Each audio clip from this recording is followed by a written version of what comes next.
All right, welcome everyone. Ready for another deep dive? Absolutely, let's get into it. Today we're taking a plunge into the world of hot springs. Sounds relaxing already. Well, we'll see about that. We're going to uncover how these natural wonders are formed. Oh, and what makes each one so unique? You got it.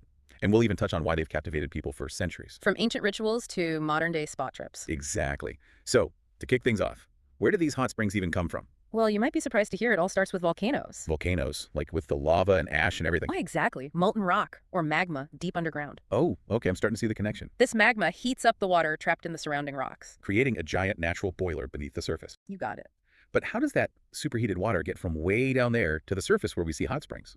Good question. Think of it like a coffee percolator. A coffee percolator. Okay, I'm listening. Yeah. The pressure from all that heated water builds up and it forces the water upwards. Pushing through cracks and fissures in the Earth's crust. Exactly. And as the water travels, it's like it's picking up minerals from the surrounding rocks.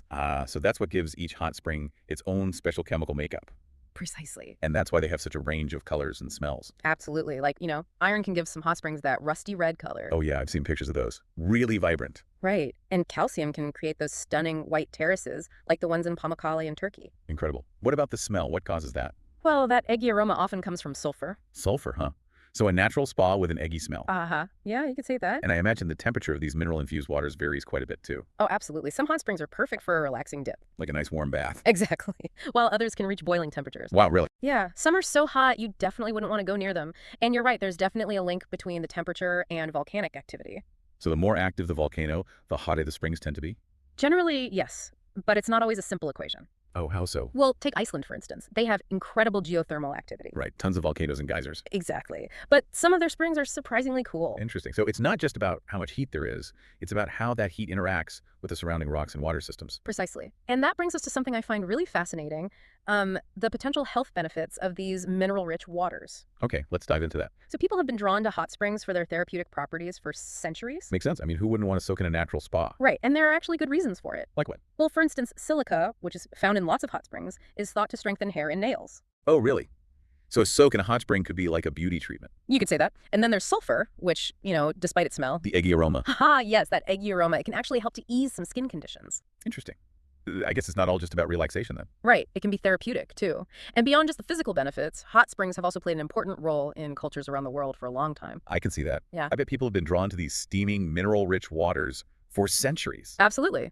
For example, the ancient Romans built elaborate bathhouses around hot springs. They saw them as places of social gathering. Yeah, exactly. And also as places of healing. Makes sense. And in Japan, the tradition of onsen, or hot spring bathing, is deeply ingrained in their culture. I've heard of onsen. It's all about ritual and relaxation, right? Exactly. And many indigenous cultures have long considered hot springs to be sacred sites. Yeah, they use them for ceremonies and spiritual cleansing, so they've had these really diverse roles throughout history and across cultures. It makes you wonder, if hot springs have been so important to us here on Earth, could they hold similar significance elsewhere in the universe? Now, that is a great question. Like, could they be a sign of life on other planets or moons? Exactly.